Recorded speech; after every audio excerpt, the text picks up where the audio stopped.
السلام عليكم ورحمة الله وبركاته.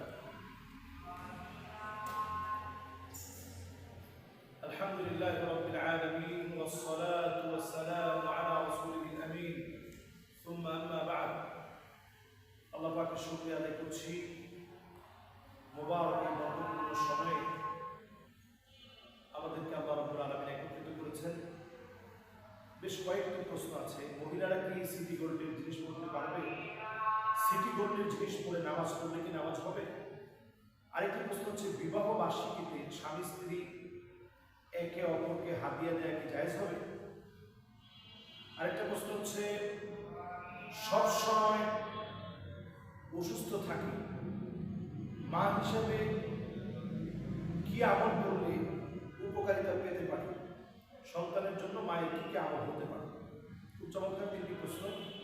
আমরা যদি প্রথমটার উত্তর দিই, সেটা হচ্ছে সিটি গোল্ডের কোনো জিনিস পরে মহিলারা যদি নামাজ পড়ে তার নামাজ আর কোনো ক্ষতি হবে না। কারণ মহিলারা হলিউড অলঙ্কার যেগুলো আছে অলঙ্কারে সুসজ্জিত থাকতে পারে, এবং নবী করিম সাল্লাল্লাহু আলাইহি ওয়াসাল্লাম মহিলাদের ক্ষেত্রে কোনো ধরনের অলঙ্কার নিষেধ করেননি। পুরুষদের জন্য স্বর্ণ সম্পূর্ণরূপে নিষিদ্ধ। এটা এক আনা স্বর্ণ হলেও নিষিদ্ধ। এক ভরি যেমন নিষিদ্ধ, এক আনা স্বর্ণ যদি হয় এটাও নিষিদ্ধ। সামান্য এক সিটা ফোটা স্বর্ণ পুরুষ ব্যবহার করতে পারবে, নিষিদ্ধ, হারাম। অপোজিটে আল্লাহ রাব্বুল আলামিন মহিলাদের জন্য এটা বৈধ করেছেন। তারা সাজসজ্জা নিতে পারবে, স্বামীর খুশির জন্য যত রকমের অলঙ্কারে নিজেকে আচ্ছাদিত করতে পারবে। নামাজের ক্ষতি হবে।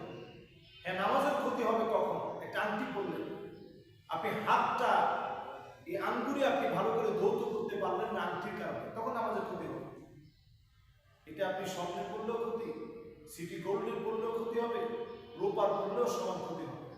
মহিলারা সব ধরনের অলঙ্কার ব্যবহার করে নামাজ পড়তে পারবেন, নামাজের কোনো ক্ষতি হবে না। আল্লাহ তাআলা দ্বীনকে সহজ করেছেন, কঠিন করেন নাই।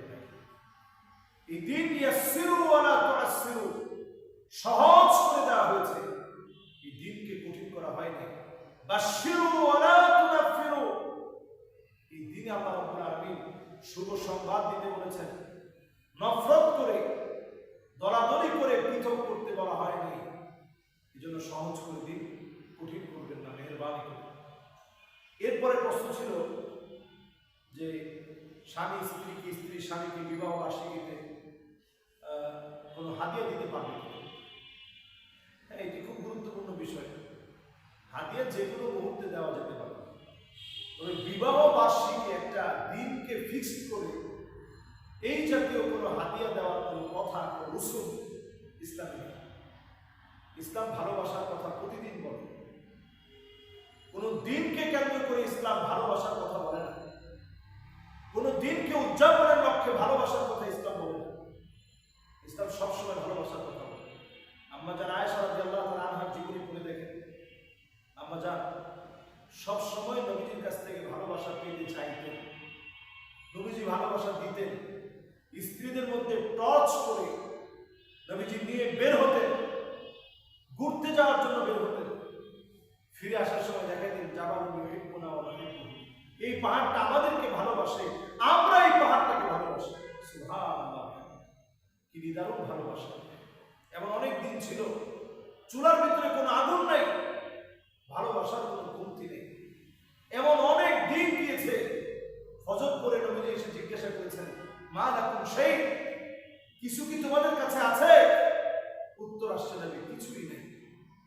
নবীজি মন খারাপ করেন নাই, রোজা রেখে ফেলছে। ইন্নী সুমতুল ইয়াউম, আজকে আমি রোজা রেখে ফেললাম। কষ্ট করে সারা রাত জেগে নামাজ পড়েছে। আম্মা জানেরা প্রশ্ন করছে, নবী আপনি এত কষ্ট করে সারা রাত জেগে নামাজ পড়েন, দিনের বেলায় তেমন কিছু খান নাই, এখন কি একটু ঘুমাবেন না? নবীজি বলতেন, মাদা জামানুন নাওম, মাদা জামানুন নাওম, মাদা জামানুন নাওম, আমার ঘুমের সময় শেষ হয়ে গেছে। যে নবী ভালোবাসা স্ত্রীদেরকে সবসময় আপন করে নিতেন, নির্দিষ্ট করে নির্দিষ্ট করে কোনো দিনের প্রয়োজন হয় না যে শুধু এই দিনে ভালো লাগে। এই জন্য আপনি হাদিয়া দেবেন, সেটা ওয়ালাউ বি হাদিদিন, হাদিসের ভিতরে আসছে।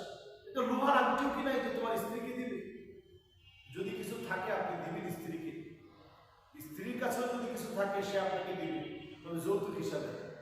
এমনি মহাব্বত যদি দেয় ভিন্ন কথা, যদি দেয় সেটা হালাল হবে, গুনাহের কারণ হবে না। হাদিয়া যে কেউ দিলেই মন ভালো লাগে, সেটা স্ত্রী দেখ আর স্বামী তার স্ত্রীকে দেখ, অথবা স্ত্রী তার স্বামীকে দেখ, সবার জন্যই হাদিয়া পেলে ভালো লাগে, এটা খুব স্বাভাবিক বিষয়। এই জন্য হাদিয়া দিবেন, মহব্বত বাড়বে। তাহাব্বু তাহাব্বু তাহাব্বু, হাদিয়া দাও, মহব্বত বেড়ে যাবে। তবে নির্দিষ্ট দিন করে ঘটা করে আমরা এই জাতীয় কাজ করবো না, বরং ওই দিন আমরা একটু চিন্তা করবো যে আমাদের সংসারে এতগুলো জীবন চলে গেছে, আর কয়দিন হায়াতে আছি, একসাথে বা কয়দিন থাকবো, দুনিয়ার জীবনটা যেভাবে কাটাচ্ছি, আখিরাতে একসঙ্গে থাকতে পারবো কিনা, এই যে সাংসারিক জীবনের ভুলগুলো, এগুলো কি বোঝাতে পারবো কিনা। স্ত্রী সেদিন আপনাকে বলবে, আমি যদি আজকে মারা যাই, আপনি আমার লাশের সামনে দাঁড়িয়ে বলবেন, আনা রাদিন আনহা ইয়া রাব, হে আল্লাহ আমি আমার স্ত্রীর উপরে সন্তুষ্ট ছিলাম, হে আল্লাহ আমি আমার স্ত্রীর উপরে সন্তুষ্ট ছিলাম, আপনি সন্তুষ্ট হয়ে যান।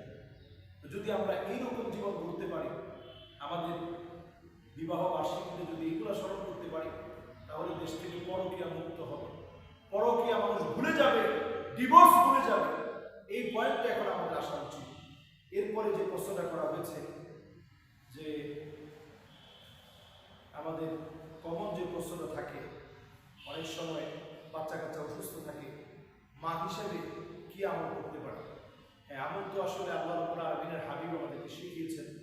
সন্তানের জন্য মা যে কোনো সময় যে কোনো মুহূর্তে দোয়া করতে পারে, কল্যাণের দোয়া, দোয়া কবুলের সময়গুলোতে আপনি দোয়া করবেন। পাশাপাশি যদি তার মাথা ব্যথা অথবা যে কোনো পেটে ব্যথা অথবা তার ব্যথা অথবা ইনজুর যে কোনো ধরনের ব্যথা যদি হয়, আপনার কাছে মনে হয়, আপনি ওই জায়গাটায় ধরে হাত দিয়ে বিসমিল্লাহ বিসমিল্লাহ বিসমিল্লাহ তিনবার করে আউযু বিইজ্জাতিল্লাহি ওয়া কুদরাতিহি মিন শাররি মা আজিদু ওয়া উহাযিরু, এই দোয়াটা আপনি করবেন। আউযু বিইজ্জাতিল্লাহি ওয়া কুদরাতিহি মিন শাররি মা আজিদু ওয়া উহাযিরু, আউযু বিইজ্জাতিল্লাহি ওয়া কুদরাতিহি মিন শাররি মা আজিদু ওয়া উহাযিরু। এইভাবে আপনি 7 বার করবেন, 7 বার বিসমিল্লাহ তিনবার আর 7 বার এই দোয়াটা করবেন। আউযু বিইজ্জাতিল্লাহি ওয়া কুদরাতিহি মিন শাররি মা আজিদু ওয়া উহাযিরু। অন্যান্য যে সূরাগুলো আপনি পারেন, এই সূরাগুলো পড়ে পড়ে আপনি আপনার সন্তানকে ছেড়ে দিবেন। খেয়াল রাখবেন, ওয়া নুনাজ্জিলু মিনাল কুরআনি মা হুয়া শিফাউ ওয়া রাহমাতুল লিল মুমিনিন, মুমিনদের জন্য কোরআনুল কারীম শিফা হয়ে যাবে। সূরা ফাতিহার একটা নামই হচ্ছে সূরাতুশ শিফা। এই সূরাটা পড়ে আপনি আপনার বাচ্চাকে ফু দিয়ে দিবেন, ইনশাআল্লাহ আপনার বাচ্চা সুস্থ হয়ে যাবে। আল্লাহ তাআলা কবুল করুন। আসসালামু আলাইকুম ওয়া রাহমাতুল্লাহি ওয়া বারাকাতুহু।